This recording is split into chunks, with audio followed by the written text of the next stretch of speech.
Hello friends, welcome back to my YouTube channel CK creations. Another వ్లాగ్కి స్వాగతం. అండ్ Laknavaram video చూశారు కదా, దాని తర్వాత మా జర్నీ వచ్చేసి మల్లూరు శ్రీ లక్ష్మీ నరసింహస్వామి దేవస్థానానికి బయలుదేరాము. ఇది ఆ దారి గుండా మనం లోపలికి 3 or 4 కిలోమీటర్స్ వెళ్ళాలి. వచ్చిన తర్వాత ఇక్కడ మనకి కమాన్ కనబడుతుంది. లక్ష్మీ నరసింహస్వామి దేవస్థానం, మల్లూరు, ములుగు జిల్లా. అండ్ ఈ యొక్క దేవుని ప్రత్యేకత పూజారిని అడిగి తెలుసుకుందాము. వెళ్దాము ఇప్పుడు. మల్లూరు నుంచి ఆ బోర్డు నుంచి వచ్చాము కదా లోపలికి. అక్కడి నుంచి 4 కిలోమీటర్స్ పడుతుంది. మొత్తం డీప్ ఫారెస్టే చూడవచ్చు మీరు. ఆ లైఫ్లో ఇట్లాంటి రోజులు అనుకోలేదు. అసలు ఎంత అంటే నేను చూపెట్టడానికంటే కళ్ళతో చూస్తే ఇంకా సూపర్ ఉంటుంది. అసలు ఇంకా లోపల చూపెడతాం.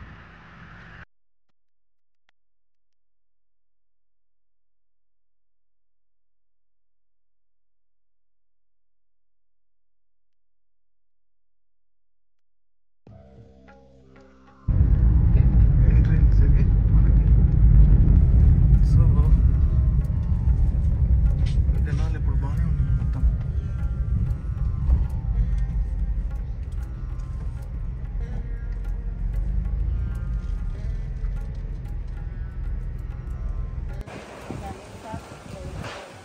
ఇక్కడ మనకి ఎంట్రన్స్లో చింత చెట్టు కింద అమ్మవారు దర్శించుకొని మనం లోపలికి వెళ్ళాలి. మొత్తం ఫారెస్ట్ ఇది.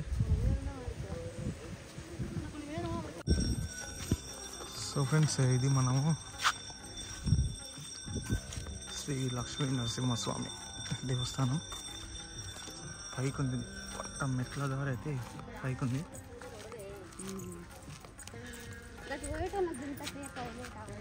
ఇది ఎంట్రీ నుంచి మళ్ళీ మనం పైకి వెళ్ళాలి. శ్రీ లక్ష్మీ నరసింహ ఏటూరు నగరం. ఇక్కడ కూడా మనకి ప్రమోషన్స్ లాగా పెట్టుకున్నారు. అండ్ ఇది లోపలికి వెళ్ళేది.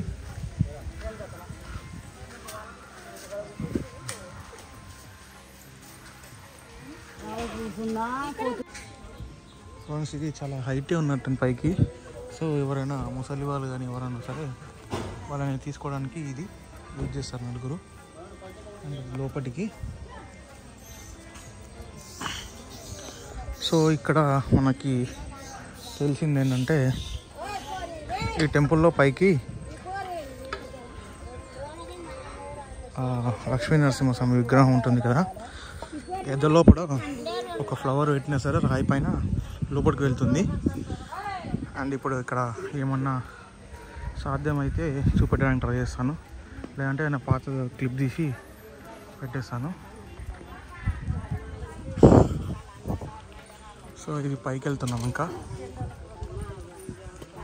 ఆలయ దర్శన వేళలు.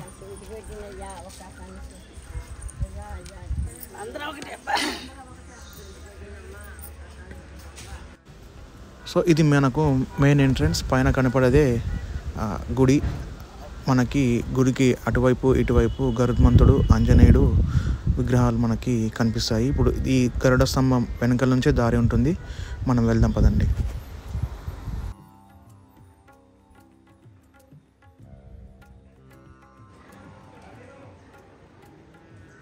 మనకి పక్కన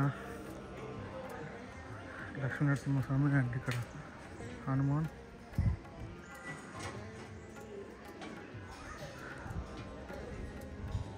ఎంట్రన్స్ మనకి ఇది వేణుగోపాల స్వామి. ఈ మెట్లు ఇంత హైట్ ఉన్నాయి, ఇన్ని ఎక్కాలి మనం. అండ్ ఎక్కుతున్నాం పైకి. ఆయన పైన ఎక్కుతున్నాడు. ఫ్రెండ్స్, ఇప్పుడు పెద్దగా అయిపోయినాయి కిందికి. అండ్ ఇక్కడ కొంచెం దగ్గరికి అయిపోయినాయి లోపలికి.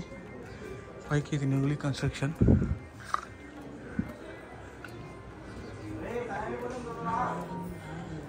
లోపల. సో ఫ్రెండ్స్, మొత్తం మనం పైకి అయితే వచ్చాము.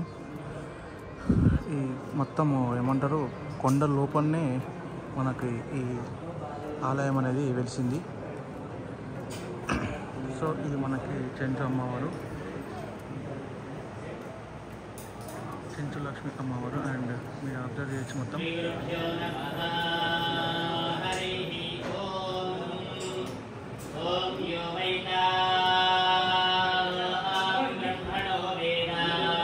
మొత్తం ఈ చుట్టుపక్కల వచ్చి మొత్తం ఫారెస్ట్, కింద మనకి టెంపుల్స్ ఇవి. ఆంజనేయ స్వామి,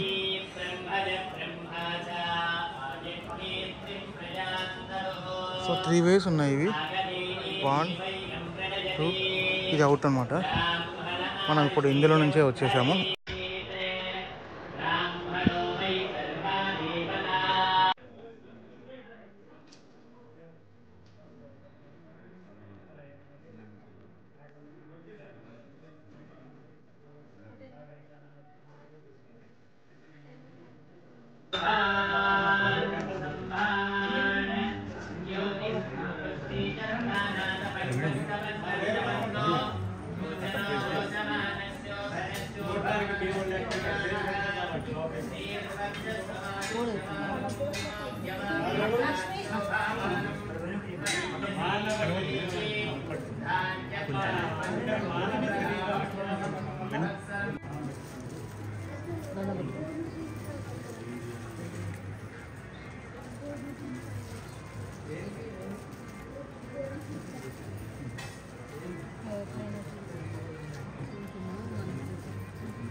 కొద్దిగా తీసుకో.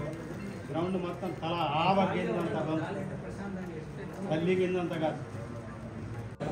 ఒట్టు మనకి అక్కడ నుంచి వచ్చి వీడియో తీసేసుకున్నాం. సో అది వచ్చేసింది. మహర్షి గుహను తెలుస్తుంటే స్వామివారికి బొడ్లో దెబ్బ తగిలింది. మనం దెబ్బ తగిలితే ఫస్ట్ ఎయిడ్గా పసుపు పెట్టుకుంటాం కదా, స్వామికి కూడా అట్లా దెబ్బ తగిలినప్పుడు స్వామి బాధలో అరిచాడు. అందుకని ఇక్కడ సింహాన్ని అలా తెరిచింది. మనం పిల్లలకి దెబ్బ తగిలితే ఎత్తుకొని ఎలా అయితే లాలిస్తామో, తల్లి పిల్లగాడి దెబ్బ తగిలితే ఎత్తుకొని ఎట్లా లాలిస్తుంది, అలా మహర్షి కూడా నాకు దర్శనం చేయడానికి వస్తే నా వల్ల నీకు దెబ్బ తగిలింది అని ఆయన ముట్టుకొని లాలించాడు. ఆ లాలింపుకు బిభసుడైన శ్రీ మహావిష్ణువు ఆయన తాకినంత మేర నరుడిగా దర్శనం. అందుకనే స్వామి ఇక్కడ నరసింహస్వామి మొండేరు నుంచి కింద భాగం అంతా నరుడు. స్వామి మొండేరు నుంచి కింది భాగం అంతా నరుడు, పైనంతా సింహం. నరుడు సింహం మానవ శరీరానికి మళ్ళీ ఉంటుంది. మానవ శరీర లక్షణాలు ఉంటాయి. అందుకనే మనం మానవులు కాబట్టి స్వామి అంతా మానవ లక్షణాలు ఉండబట్టి మానవులకు సహజంగా సంతాన సమస్యలు, మనకి వివాహ సమస్యలు, ఓ పట్టాన ఇకపోతే కోర్టు సమస్యలు, భూ వివాదాలు, కాస్త మూడు పిల్లల మధ్య అన్యోన్య దాంపత్యానికి, ఏదైనా ఇతరత్ర సమస్యలకి, నరఘోషలకి, వీటికి శని ఆదివారాల్లో అభిషేకం చేస్తాం. మనం దెబ్బతగలని ఫస్ట్ ఎయిడ్గా పసుపు పెట్టుకున్నట్టుగా మహర్షి కూడా నాభిస్థానంలో మనకు మానవుడికి దెబ్బ తగిలితే రక్తం కారుతుంది కదా, ఆయనకు కూడా మానవ శరీర లక్షణం అన్నాం కాబట్టి ఆయనకు కూడా నాభిస్థానంలోంచి రక్తం కారుతుంది. దానికి అడ్డంగా మేము కూడా పసుపు కానీ ఏదైనా ఆయుర్వేదిక్ పొడిని కానీ ఏదైనా చందనాన్ని కానీ ఆ సందర్భాల్లో ఏది దొరికితే అది పెట్టి అది సంతానం వివాహం అది విషయం.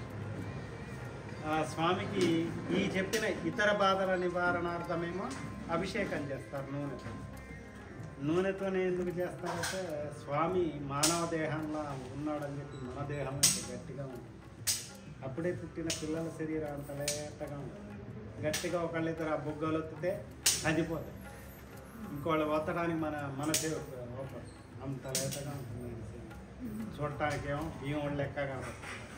వేలు పెడితే సార్ లోపలికి అంత లేతగా. చూడండి చుట్టూ గుట్టంతా కూడా సాలగ్రామం రాయే కదా. ఆ స్వామి వరకు మాత్రమే, ఇంతవరకు మాత్రమే సున్నితంగా, పైన తలకాయంతా గట్టిగానే ఉంది. అది విశేషం. సో ఫైనలీ మనమైతే దర్శనం కంప్లీట్ చేసేసుకొని బయటికి వెళ్ళాల్సినాం. అండ్ ఇక్కడ నిత్య అన్నదానం ఉంటుందంట. వీలైతే తినేసి ప్రయాణాన్ని ప్రారంభిద్దాం. ఈ కొండ మొత్తం హేమచంద్ర ఆకారంలో ఉంటుంది. మొత్తం ఇటు నుంచి ఇది మొత్తం కొండలోనే కొలువు ఉన్నాడు. అండ్ సో ఫ్రెండ్స్, మనం దర్శనం అయిపోయిన తర్వాత ఇది అన్నదానము లోపల. ఈ అన్నం తినేసాము. అండ్ బాగుంది. సాంబార్, పప్పు, మజ్జిగ వేశారు. అండ్ ఇక్కడ కోతుల బెడద ఎక్కువనే ఉంది. సో ఇది మొత్తం క్లోజ్గా చేశారు మొత్తం. సో ఇది ఫ్రెండ్స్, మనము లక్ష్మీ నరసింహస్వామి యొక్క దర్శనం అయితే కంప్లీట్ చేసేసుకొని కిందికి వచ్చాము. ఇది మొత్తం ఈ కొండ ప్లేస్ ఇది. అండ్ ఇక్కడ నుంచి మనకి అన్నదానం నుంచి పక్క నుంచి కిందికి వస్తే మనకి ఇక్కడి చింతామణి జలపాతం అని ఉంది, అక్కదార చెల్లెదార. సో ఇది ఎంత లోపలనో తెలియదు, ఇప్పటికైతే ఎవరు లేరు ఇటు. వెళ్ళాలా వద్దని. సో ఫ్రెండ్స్, నేనైతే అటు వెళ్ళలేదు. మన మ్యాప్ సహాయంతో అక్కడ వ్యూ చూశాను. అది చిన్న ఒక పైప్ ద్వారా వాటర్ వస్తున్నాయి, దాన్ని కలెక్ట్ చేసుకోవడానికి మాత్రం అటు వెళ్ళి తీసుకొని వస్తున్నారు. సో నాకు అంత టైం లేకపోవడం వల్ల నేను మ్యాప్ని ఈ విధంగా స్క్రీన్ రికార్డ్ చేసి చూపిస్తున్నాను. పెద్దగా అక్కడ ఏం లేదు కాబట్టి నేను ఆ ప్లేస్ అనేది స్కిప్ చేసి మా ప్రయాణాన్ని కొనసాగించాను. చూడండి, ఇది మొత్తం అక్కడికి ఎందుకు వెళ్ళొచ్చాము. This is the video today. And hope మీకు వీడియో నచ్చింది అనుకుంటున్నాను. నచ్చితే please like and share, subscribe చేయడం మర్చిపోవద్దు. Thank you for watching this video. Please చూడండి ఒకసారి మళ్ళీ.